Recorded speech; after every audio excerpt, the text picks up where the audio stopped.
Hey, horror fans! Once again, it's the Horror Miser Money Gene. Today, I will continue my Christmas horror movie series with A Christmas Horror Story. Now, A Christmas Horror Story is a 2015 anthology horror film. It was directed by Grant Harvey, Stephen Haban, and Brett Sullivan.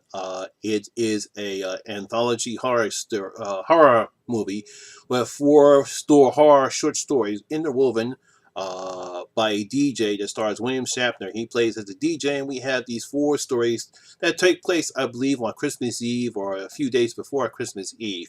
And that's basically what this movie is about. Now, as I stated before, William Shatner plays Dangerous Dan. He's a DJ stuck pulling a very long shift in a fictional town called Bailey Downs during Christmas. Now, during his radio broadcast, we have four stories interwoven in between them, and that's basically what the movie is about. We have four stories. The first one, we have these three teenage kids that decide to go into their old high school to break in and investigate this murder, but something else happens along the way when they get trapped down in there. The second story is these couple, along with their son, they go into this place where there's no trespassing sign to get a Christmas tree. Now, unfortunately, when they bring the tree back, they also bring back something that looks like their son, but really isn't. The third story is we have this family of four. This man decides to take them to go see their great aunt Etta, trying to get some money off of her, but fortunately, another weird thing happens along the way, and they have a fight for their lives. In the fourth story, we have Saint Nick, Santa Claus himself, up at the North Pole, getting ready to do his due diligence while he prepares for his midnight ride to deliver presents to all the little boys and good little boys and girls. But unfortunately, something's wrong with the elves. They've turned into zombies, and Santa Claus has to fight them off. And those are the four stories that happen in A Christmas Horror Story.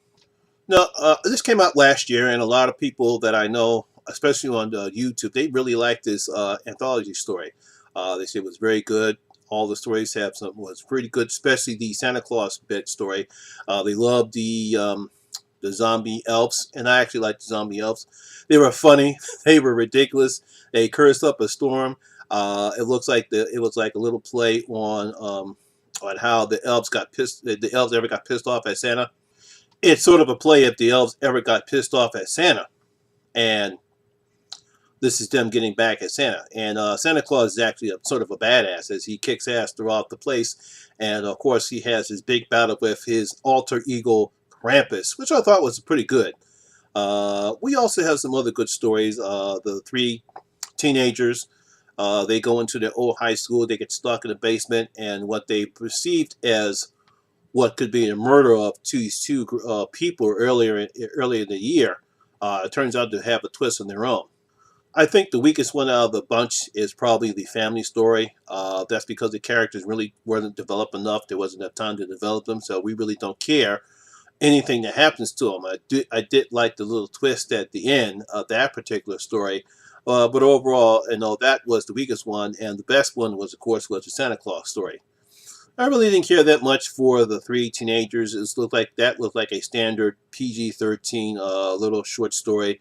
Although I did like the sort of twist at the end of that story, but overall, most of them are pretty good. But like I said, the strong one out of the story is the Santa Claus story.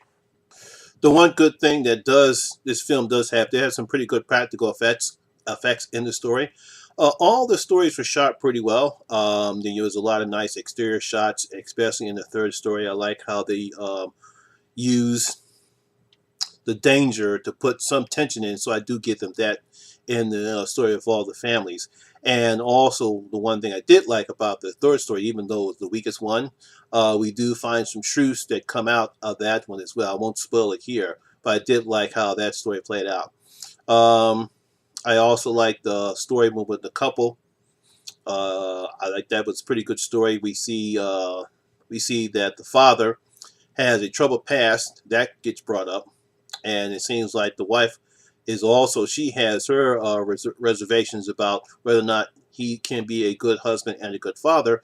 And of course, we have the little child or the new little child actor And I think they all did a pretty good job on that story. But like I said, the best one is the Santa Claus kicking ass with those elves as well.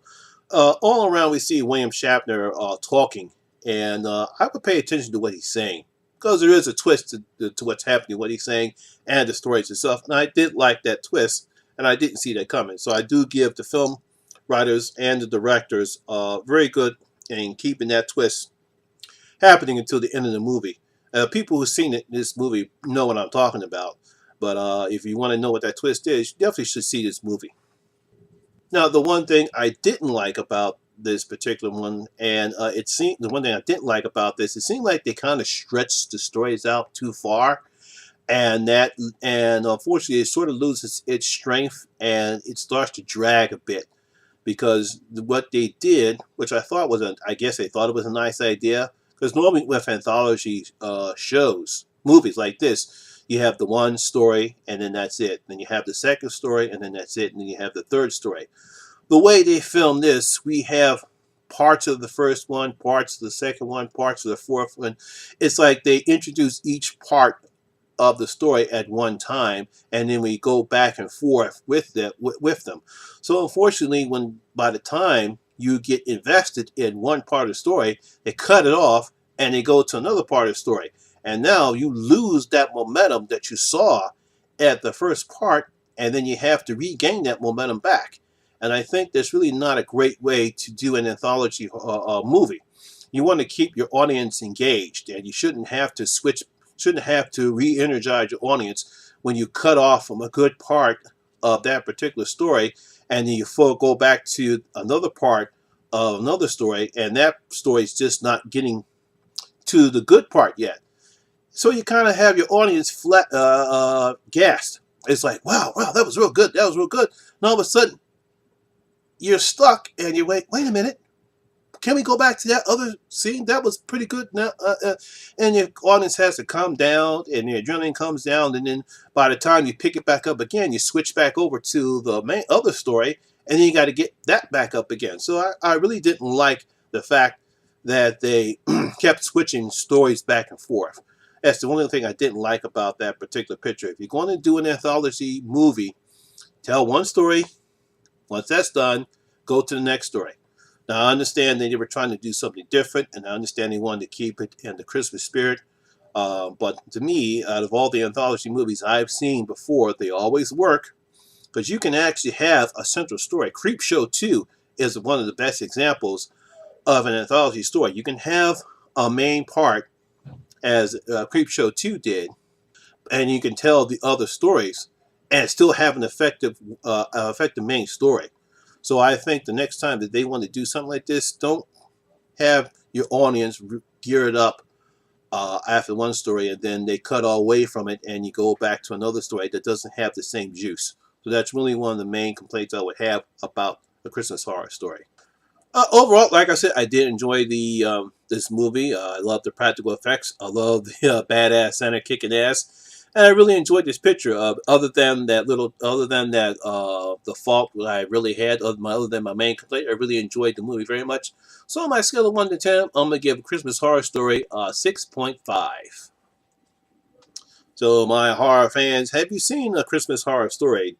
Do you have the same complaint that I have about how they paced this story, or did you enjoy that little trickery that they did as far as not doing the typical anthology story route? Leave your comments down in the comment section below and tell me what you thought about A Christmas Horror Story. Well, that's my video for today. I hope you guys enjoyed it, and if you did, please give it a thumbs up. What I'm going to be doing, I believe, I should have all throughout the house. I'm trying to get that up this weekend, and I will have my 2017 top 10 horror movies up this weekend as well, along with my thoughts of Star Wars: The Last Jedi. So that'll be I should have hopefully those up by this weekend. I should have all throughout the house up by Monday, depending upon how the rest of the weekend goes, because I have other things I have to take care of. So, but that's basically what my schedule is going to be for the rest of this weekend. You know, my top 10 horror movies of 2013, my thoughts on video of the Star Wars: The Last Jedi, and all throughout the house. That's basically what my schedule is going to be like for the rest of this weekend. And as I stated before, if this is your first time here, please hit that subscriber button and ring that notification bell. That way you can become part of the horror experience with me, the Horror Miser Money G. And as always, all my social media links will be down at the description box below as well. Once again, my name is Lamont Smith, better known as the Horror Miser Money G. And always remember, horror rules.